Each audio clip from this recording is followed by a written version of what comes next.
ಕನ್ನಡದ ಒಂದು ಪ್ರಾಚೀನ ಶಾಸನ ಹಲ್ಮಿಡಿ ಶಾಸನವೆಂದು ಎಲ್ಲರಿಗೂ ಗೊತ್ತಿತ್ತು.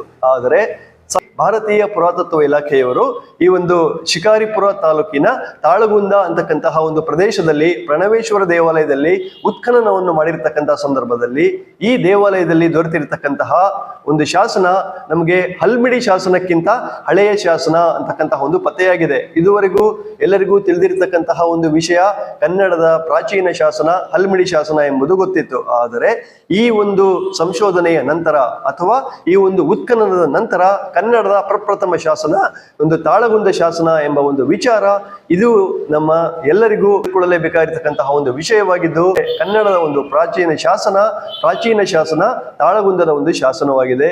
ಈ ಒಂದು ಶಾಸನದ ಒಂದು ವಿಷಯವೇನಪ್ಪಾ ಅಂದರೆ, ಕದಂಬ ದೊರೆ ವಜಿನಾಗ ಎಂಬ ಅಂಬಿಗನಿಗೆ ಭೂಮಿಯನ್ನ ಬಳುವಳಿಯಾಗಿ ಅಥವಾ ಇನಾಮಾಗಿ ಕೊಟ್ಟಿರ್ತಕ್ಕಂತಹ ಒಂದು ವಿವರಣೆಯನ್ನ ಈ ಒಂದು ಶಾಸನದಲ್ಲಿ